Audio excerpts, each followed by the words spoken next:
नमस्ते दोस्तों, क्या आप भी सोचते हैं कि ज़्यादा पैसा कमाना ही अमीर बनने का इकलौता तरीका है? अगर हाँ, तो रॉबर्ट कियोसाकी की ये मशहूर किताब रिच डैड पुअर डैड आपका ये वहम तोड़ने वाली है। ये किताब सिर्फ पैसा कमाने के बारे में नहीं है, बल्कि पैसों को समझने और उसे अपने लिए काम पर लगाने के बारे में है। आज हम इसी किताब की सबसे बड़ी सीखों को आसान भाषा में समझेंगे, जो आपकी ज़िंदगी और आपके पैसों को देखने का नज़रिया पूरी तरह से बदल देंगी। तो चलिए शुरू करते हैं पैसों के इस सफ़र को। रॉबर्ट कियोसाकी के दो डैड थे, एक उनके असली पिता जिन्हें वो पुअर डैड कहते थे, और दूसरे उनके दोस्त के पिता जिन्हें वो रिच डैड कहते थे।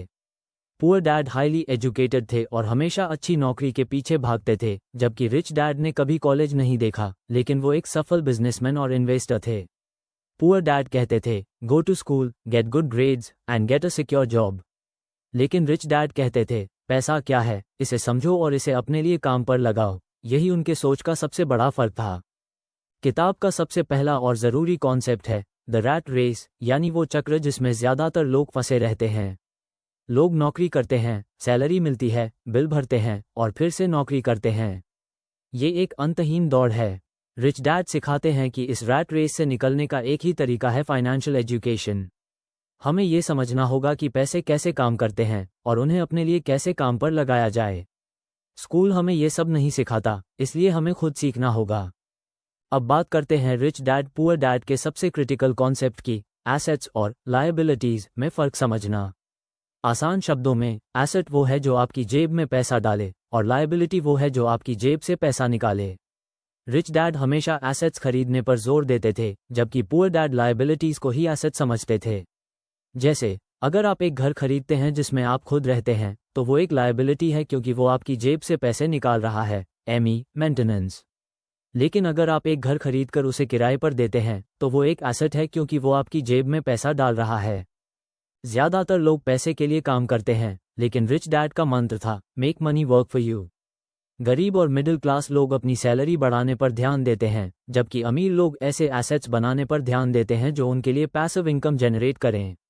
ये माइंडसेट शिफ्ट ही अमीर बनने की पहली सीढ़ी है। आपको ये सोचना होगा कि आप अपनी कमाई से क्या खरीद रहे हैं, और ज़्यादा लायबिलिटीज़ या ज़्यादा एसेट्स।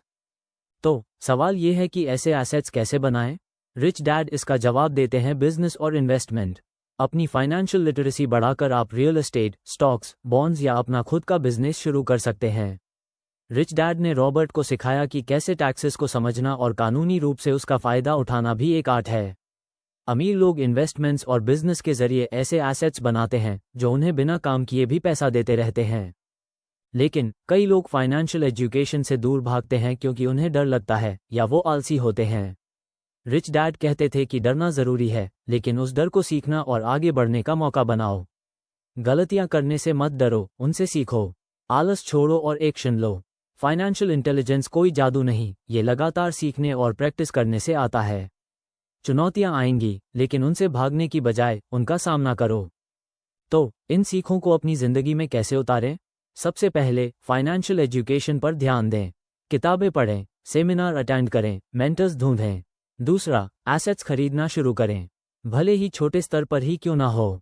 अपनी आमदनी का एक हिस्सा एसेट्स बनाने में लगाएं। तीसरा, एक साइड बिजनेस शुरू करने के बारे में सोचें। और सबसे ज़रूरी, अपनी मानसिकता बदलें। पैसे को अपना दोस्त बनाएं, न कि दुश्मन। संक्षेप में, रिच डैड पुअर डैड हमें सिखाती है कि फाइनेंशियल फ्रीडम एक अच्छी नौकरी से नहीं, बल्कि फाइनेंशियल एजुकेशन, एसेट्स बनाने और एक सही माइंडसेट से मिलती है। ये किताब सिर्फ अमीर बनने का फॉर्मूला नहीं, बल्कि एक नया नज़रिया देती है ताकि आप पैसों के खेल को बेहतर तरीके से खेल सकें। याद रखें, आप अपने पैसों को या तो अपने लिए काम पर लगा सकते हैं या उनके गुलाम बन सकते हैं। चुनाव आपका है। दोस्तों, उम्मीद है कि रिच डैड पुअर डैड की ये समरी आपको पसंद आई होगी और आपको पैसों के बारे में कुछ नया सीखने को मिला होगा। अगर आपको ये वीडियो पसंद आया है, तो इसे लाइक करें, अपने दोस्तों और परिवार के साथ शेयर करें और हमारे चैनल को सब्सक्राइब करना न भूलें ताकि आप ऐसे ही और इंसाइटफुल वीडियोज़ मिस न करें। कमेंट करके ज़रूर बताएं कि आपको इस किताब से सबसे बड़ी सीख क्या मिली।